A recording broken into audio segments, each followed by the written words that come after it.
Muy buenas tardes. Estamos hablando de un nuevo valor en este tercer bimestre, es el valor del respeto.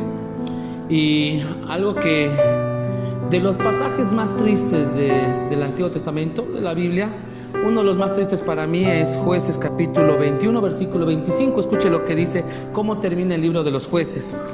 En estos días no había rey ni rey, cada uno hacía lo que bien le parecía. Como si no hubiera una directriz, no hubiera alguien a quien obedecer. La gente hacía lo que le daba la gana, en pocas palabras. ¿Cómo es que tenemos una sociedad donde hay tanta falta de respeto? ¿Cómo es que llegamos a tener una sociedad tan desamorada por los valores, donde los hijos no quieren obedecer a los papás, donde chantajean, donde negocian ciertas cosas, responsabilidades que ellos deben tener, empiezan a negociarla con los padres? Bueno, algo interesante en este libro de Jueces es que nos relata las últimas escenas de la vida de Josué. Ahora quiero que entendamos algo. Hay 3 generaciones marcadas en estos versículos que voy a leer, y voy a tratar de explicar un poco cómo es que llegamos a la decadencia de una sociedad ya en un liderazgo que no era malo. Porque mucha gente que conozco hoy en día me dice, yo no entiendo por qué mis hijos se comportan de esa manera si no les hemos dado un mal ejemplo. Hemos seguido la instrucción de nuestros papás, en mi casa se manejan las cosas de cierta manera. Sin embargo, no todos los hijos adoptan las mismas creencias ni valores de los papás. ¿Cómo llegamos a esto? En Jueces capítulo 2, versículos del 7 al 10, escuche lo que dice. Muerte de Josué, dice el subtítulo. El pueblo había servido a Jehová todo el tiempo de Josué y todo el tiempo de los ancianos que sobrevivieron a Josué, los cuales habían visto todas las grandes obras de Jehová que él había hecho por Israel. Hay 3 generaciones. Una generación que salió de Egipto, y esta generación fue muy interesante porque fue liberada de Egipto. Sin embargo, habían salido de Egipto, pero como que Egipto no salió de su corazón. ¿Por qué? Si usted revisa todo lo que pasó esos 40 años en el desierto, el pueblo siempre se estaba quejando y comparando lo que Dios hacía con lo que había pasado en Egipto. En Egipto no moríamos de hambre, en Egipto no teníamos estas necesidades, y a pesar de que Dios les mostraba grandes hazañas, el pueblo comparaba. Esta generación caduca, esta generación que a pesar de que tenía los milagros de Dios palpables, no podían entender lo que Dios ha hecho. Es una generación como la que hoy vivimos. Personas que muchas veces se enfrían a pesar de la cantidad de años que tienen como creyentes, dejan de vivir y dejan de ver los milagros de Dios que son cada día. Sus misericordias son nuevas cada día. Sin embargo, llegamos a un estado muchas veces de comodidad. Cuando la presencia de Dios, cuando su santidad se vuelve algo normal para nuestra vida, dejamos de valorarla, dejamos de respetarla, dejamos de apreciarla como deberíamos hacerlo. Y justamente fue esa generación que Dios dijo, no entrarán. Pero había una segunda generación que es en la que Josué se formó. Y esta generación es de la que nos habla. Esta segunda generación fueron esos niños que nacieron en todo este trayecto. Fueron esta gente que se crió viendo los milagros, que a diferencia de los papás que habían vivido en la esclavitud, ellos vieron, dice, los milagros. Y esta es la generación de Josué que fue muy interesante. Ellos vivían agradecidos por lo que tenían. Ahora escuche, versículo 10. Y toda aquella generación también fue reunida a sus padres, y se levantó después de ellos otra generación, tercera generación, que no conocía a Jehová ni la obra que había hecho por Israel. ¿Cuál fue el problema? La tercera generación. Porque la tercera generación no era los que salieron de Egipto, y no era la generación de Josué que estaba viendo los milagros de Dios. Era una generación a la que se le contó, o tal vez no se le contó, y nacieron en una cuna de oro espiritual. Y ese es el problema que tenemos hoy en día. Se va a dar cuenta que hace muchos años, yo estoy haciendo un análisis de esto, hace muchos años no teníamos debates de si ofrendamos o diezmamos. No habían esos debates. La gente lo hacía. Pero hoy en día queremos poner en tela de juicio muchas cosas que la Biblia ha marcado. ¿Por qué? Porque es una generación que nació en una cuna de oro espiritual, que se le ha dado todo fácil. Y ahora quiero dar la explicación en todo esto. Cuando un papá y una mamá ha vivido una experiencia personal con Dios, por lo cual aprendió a vivir agradecido con Dios, respetar su presencia, valorar los milagros, es muy diferente a querer que su hijo viva lo mismo. La relación con Dios es personal. Y esta generación no salió de Egipto, no vio los milagros, entonces no lo valoraban. El respeto nace en el hogar. Estaba hablando con una colega ayer, amiga mía, y me decía: en mi casa viven mi hijo, mi nuera y nietos míos. Pero pastor, me dice, mis nietos no entran a mi cuarto, sino tocan la puerta y dicen: Abu, ¿puedo entrar? Mis hijos no van a hacer nada que falte el respeto, porque hay un principio: la casa se respeta, es mi casa.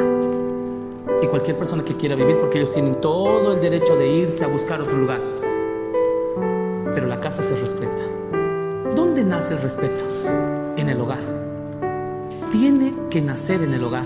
Lo que nosotros hoy en día vemos de niños de primaria que a veces le faltan el respeto a los profesores, a sus compañeritos, el problema no está en la situación con el niño, sino el problema está en casa. Alguien está dejando que se pase por alto y se les da muy fácil algunas cosas que ellos deberían valorar. No estoy hablando que una persona no deba dejarle una herencia a su hijo. Creo que la Biblia menciona que uno va a trabajar y es cierto, uno quisiera dejarle por lo menos a su hijo un auto para que su hijo no tenga que empezar de cero y que por lo menos del autito que tiene para arriba él pueda progresar. Ninguno de nosotros creo que quiere agarrar y que me entierren con todo mi dinero.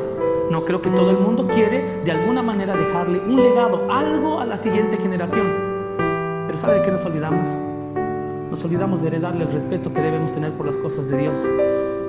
Les damos las cosas fáciles, pero no les enseñamos a valorar su presencia.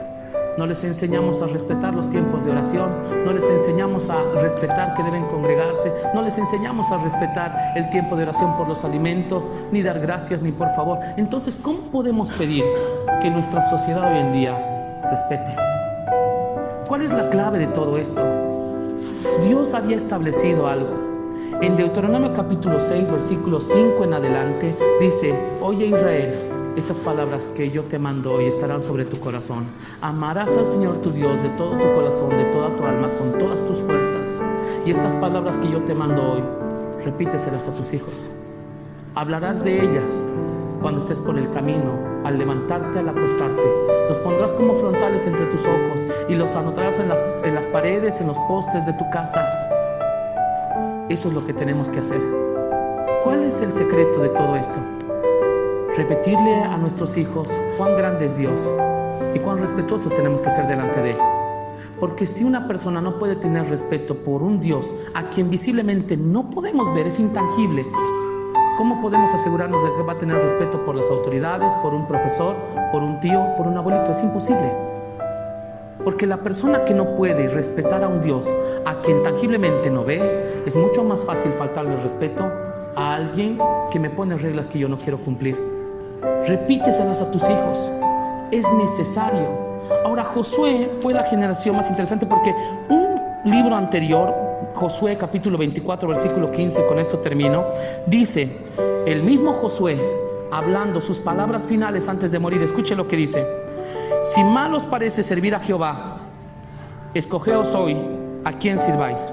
Si a los dioses a quienes sirvieron vuestros padres cuando estuvieron al otro lado del río, o a los dioses de los amorreos en cuya tierra habitáis.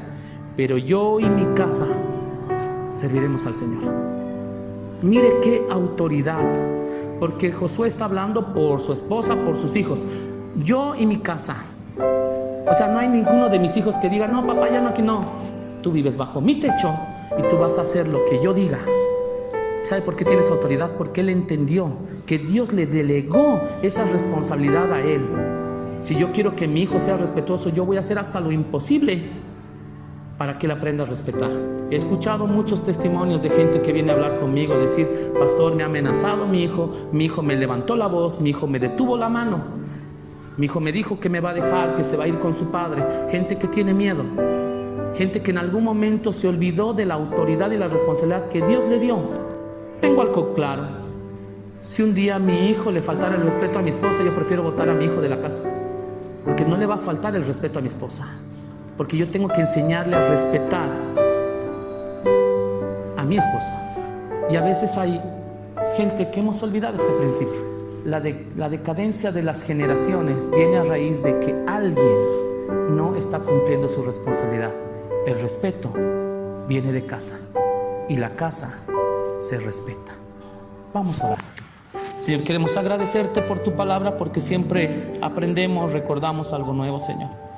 Cuídanos de ser como esa generación, Señor, que no podía olvidar aquellas cosas, Señor, que eran paganas, que eran libertinaje en Egipto. Tal vez hemos nacido en una generación donde podemos ver milagros. Yo te agradezco, Señor. He podido ver a mi madre mucho mejor de salud, y esto es algo que no se aprende en un seminario, ni en un taller, ni en un estudio. Veo tu poder, veo tus milagros, Señor, y estoy agradecido por eso.